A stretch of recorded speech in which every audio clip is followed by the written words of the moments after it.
And welcome back to Pehchan, a conversation with me, Sidra Iqbal, and we are still in conversation with Mr. Rafiq Rangoonwala, the CEO of Capola Group. ہم یہاں پہ بات کر رہے ہیں کہ کیا چیزیں ہیں جو آپ کو آپ کی پہچان بنانے میں، شناخت بنانے میں مدد کر سکتی ہیں. And very rightly said by Rafiq sahab کہ آپ کو بہت ضرورت ہے تھوڑا پیشنس دکھانے کی. ہم جو ہر وقت خبر دبر میں لگے رہتے ہیں، ہمیں لگتا ہے کہ جی بس آج اور ابھی ہے ہمارے سامنے، اس سے ہمارا جو ورکنگ ایٹیٹیوڈ ہے وہ بہت خراب ہوتا جا رہا ہے. And for all the people who have done something in their lives, کسی بھی طرح کی اچیومنٹ، چاہے وہ بزنس ہو، پرسنل لائف ہو، اس کے لیے صبر اور استحکام ہونا بہت ضروری ہے. رفیق صاحب، what do you remember of your childhood years? یعنی آج جو ہم کہتے ہیں کہ پچھلے 10 سالوں میں، 8 سالوں میں ہمارا معاشرہ بہت تیزی سے تبدیل ہوا ہے. آپ اگر میں آپ کو کہوں کہ گو ڈاؤن دا میموری لین، کیا چیز آپ کو اسٹرائک آؤٹ کرتی ہے جو اسینشلی ایک پاکستانی چائلڈہڈ کا حصہ تھی؟ دیکھیں، سب سے پہلی چیز جو مجھے یاد پڑتی ہے وہ تھی کمپیشن.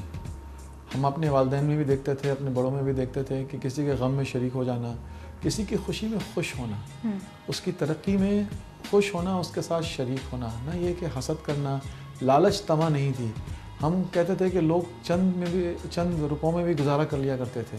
آج ہزاروں میں گزارا نہیں ہوتا، اس لیے کہ ہم لوگ جو ہیں وہ کثرت کی طرف جو ہے بھاگے چلے جا رہے ہیں. ہم نے برکت کا کانسیپٹ جو ہے نا اس کو بھول گئے، کیونکہ کثرت سے آپ کے پاس بڑا بنگلہ تو آ سکتا ہے، آپ کے پاس اچھی سے اچھی فورن امپورٹڈ گاڑی بھی آ سکتی ہے، آپ کا بینک بیلنس بھی ہو سکتا ہے، آپ کی انڈسٹری بھی ہو سکتی ہے، لیکن آپ کو رات کو نیند نہیں آتی.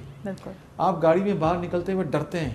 آپ کا بچہ گھر ذرا سا لیٹ ہو گیا آنے میں تو آپ کی جو ہے نا دل کی دھڑکنیں تیز ہو جاتی ہیں.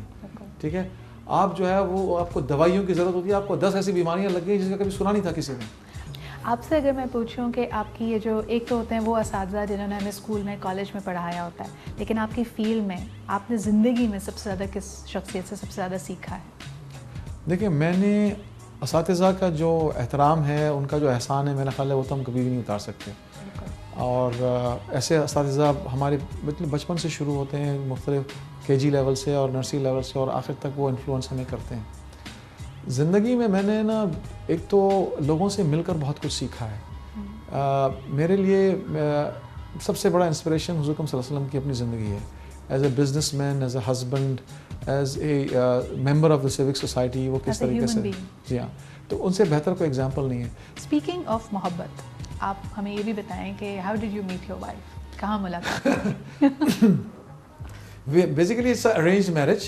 My wife was a very good friend of my younger sister. ہمارے محلے میں ہی رہتی تھی، اور جب میں باہر چلا گیا اس کے بعد جب شادی کا تو ہمیشہ ظاہر ہے والدین کو فکر یہ رہتی ہے کہ یہ کسی گوری یا کالی کو پکڑ کے نہ لیا. تو میری والدہ اکثر ٹینشن میں رہتی تھی کہ وہ کہتی کہ شادی کر لو، ٹھیک ہے، باقی سب چیزیں اپنی جگہ پہ، تم نہ آؤ یہاں پہ پاکستان واپس رہنے کے لیے، سب کچھ کر لو، مگر شادی کر لو. تو میری چھوٹی سسٹر کی شادی تھی، میں آیا تھا تو انہوں نے لگتا ہے کہ پلان بنایا ہوا تھا میری والدہ نے اور چھوٹی سسٹر نے. اچھا، میری والدہ کو ایک چیز یہ پتا کہ میں اس کے آنسو نہیں دیکھ سکتا. وہ جہاں اس کی آنکھوں میں آنسو آیا نا، وہاں بس میرے ہاتھ پیر ڈھیلے ہو گئے. تو وہ دونوں نے، بہن نے اور والدہ نے، رونا دھونا مچا دیا کہ بھائی اب تم کم از کم منگنی تو کر کے جاؤ، پھر شادی بھی کر لو. تم کو پتا منگنی ہوگی تو شادی کی ڈیٹ بھی طے ہو جائے گی، سب کچھ ہو جائے گا. تو وہاں سے سلسلہ شروع ہوا، اور ان کی زبان پہ بس ایک ہی نام تھا، میری وائف کا نام تھا کہ بھائی اسی سے کرنی. ٹھیک ہے، تم نے تو یعنی آپ کی رائے نہیں لی گئی، کوئی جمہوریت کا کانسیپٹ نہیں تھا؟ دیکھیں، اس میں میں بتاؤں شادی کا ایک معاملہ ہماری سوسائٹی کے اندر بڑا انٹرسٹنگ ایک یہ ڈیلیما بھی ہے. میں پسند کی شادی کے خلاف نہیں ہوں، لیکن میں سمجھتا ہوں کہ ہمارے ینگسٹرس کو ذرا سا اپنے والدین کی باتوں پر بھی دھیان دینا چاہیے.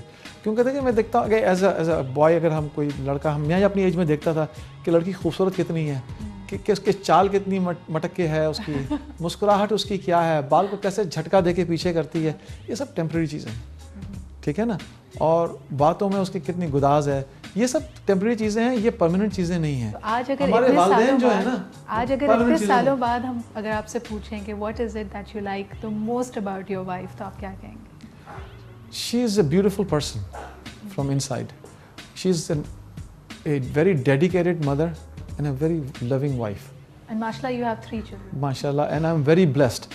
میں کہتا ہوں کہ یہ بھی ایک اللہ کی بڑی مہربانی ہے کہ آپ کی شریک حیات، چاہے وہ مرد ہو عورت ہو، وہ ایسی ہو کہ آپ کو وہ خوشیاں دے، آپ کے گھر کو سنبھالے، آپ کے بچوں کی اچھی تربیت کرے. And my hats off to my wife. I think کہ وہ اس میں اس کا جو کردار ہے نا وہ میں تو کبھی کچھ میرا تو کوئی کنٹریبیوشن نہیں اس چیز. اچھا تینوں بچے ماشاء اللہ, ایک آپ کا بیٹا ہے اور 2 بیٹیاں ہیں, اینڈ آئی انڈرسٹینڈ جو 2 بڑے والے ہیں وہ ابھی ملک سے باہر پڑھ رہے ہیں, تو یہ کیسی فیلنگ ہوتی ہے ایز اے فادر جب گھر میں تینوں بچوں کو ایک ساتھ دیکھنے کی عادت ہو اور جب وہ 2 کالج میں ہوں, اور آئی ایم شیور کہ آپ ان سے ملنے جاتے ہیں لیکن وہ بات نہیں ہوتی کہ روز آپ ان کو دیکھ رہے ہیں, تو ایز اے پیرنٹ کیا آپ کو لگتا ہے یہ بہت بڑی قربانی ہے؟ بالکل قربانی ہے. آپ کے بچے ہوتے ہیں, آپ چاہتے ہیں کہ آپ کے بچے آپ کے سامنے ہوں, نظروں کے سامنے ہوں. دیکھیں جب باہر بچے اکیلے ہوتے ہیں تو بہت سارے دلوں میں, ہاں ہمارا کلچر بھی کچھ اس طریقے سے کہ ہمیں باہر کا جو کلچر ہے وہ ہمیشہ برائی لگتا ہے, حالانکہ اچھائیاں بھی وہاں بہت ساری ہیں, ٹھیک ہے نا. اور ہم یہ سمجھتے ہیں کہ جو بچہ باہر جاتا ہے وہ بگڑ جاتا ہے. اچھا فیملی کی طرف سے کوئی ریزسٹنس تھی؟ Because I understand coming from a Memon back ground, آپ کی بیٹی کو جب آپ نے باہر پڑھنے کے لیے بھیجا تو کچھ ریزسٹنس؟ بہت زیادہ ریزسٹنس تھی, بہت زیادہ ریزسٹنس تھی. اور مجھ سے کہا کہ بیٹی ہے, شادی ہو جائے گی, تمہیں کیا ضرورت ہے اس کو پڑھانے کی اتنی, ابھی باہر پاکستان میں کیا کالجز نہیں ہیں. تو میری بیٹی کلینکل سائیکالوجی پڑھنا چاہتی ہے اور میرا خیال تھا کہ اس کو وہاں سب سے بیسٹ نالج ملے گی. تو میں نے ان سے ایک بات یہ کی تھی, میں نے کہا دیکھو چاہے بیٹا ہو چاہے بیٹی ہو, میرے نزدیک جو ہے دونوں میرے بچے ہیں, اور اگر میری بیٹی کو پڑھنا ہے اور اس کے لیے اس کو باہر سہولت مل رہی ہے اور آئی کین ہیلپ ہر, تو میں اس کو اس لیے نہیں روکوں گا کہ وہ لڑکی یعنی وہ سیکنڈ گریڈ سٹیزن والا ٹریٹمنٹ نہیں کہ تم بیٹی ہو تو تم نہیں جا سکتے. نہیں آئی تھنک کہ ہمارے گھر میں تو الٹا حساب ہے کہ وہ میری بیٹیاں they get away with lot of things. جو میرے بیٹے کو وہ جب وہ بیٹی گلے میں ہاتھ ڈال کے کہتی ہے ابو, تو میری وائف کہتی ہے گئے کام سے ہی ہے, جو کہے گی چاہے گی منوا لے گی اب ان سے. بالکل. اچھا آپ سے اگر پرسنلی پوچھا جائے which is your favourite getaway, اگر آپ کو چھٹیاں منانا ہے, فیملی کے ساتھ جانا ہے, تو دنیا میں کہاں جانا پسند کرتے ہیں؟ دیکھیں میں الحمدللہ بہت ٹریول کیا ہے, فیملی کے ساتھ بھی اور اکیلے بھی.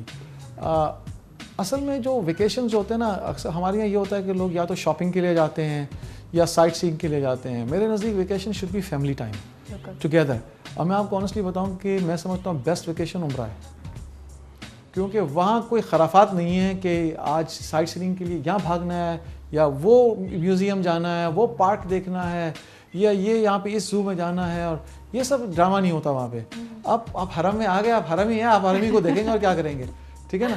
تو وہ بانڈنگ ٹائم کے لیے نا وہ بہترین ویکیشن, دنیا بھی ہو گیا, دین کا دین بھی ہو گیا, آپ کو اتنے مزے کہاں ملیں گے, ٹھیک ہے. اور آئی انجوائے عمرہ very much. I get lot of bonding time with my son especially during عمرہ ٹائم, اور آپ بڑے فوکسڈ ہیں, آپ کو کہیں بھاگنے دوڑنے کی ضرورت نہیں ہے. اچھا it is the world of media. Pakistan میں بھی ہم کہتے ہیں کہ 70-80 سے زیادہ ٹیلی ویژن چینل ہیں, تو پاکستانی چینلز پہ سب سے زیادہ آپ کو کون سا پروگرام پسند ہے, کس کو آپ پسند کرتے ہیں ایز این اینکر, یا جس کو کہنا چاہیے کہ بھائی یہ بڑی ایپٹ اور بڑی بیلنسڈ بات ہو رہی ہوتی ہے ٹی وی پہ؟ دیکھیں میں آپ کو آنیسٹلی بتاؤں, میں پاکستانی ٹی وی نہیں دیکھتا. میں نہیں دیکھتا.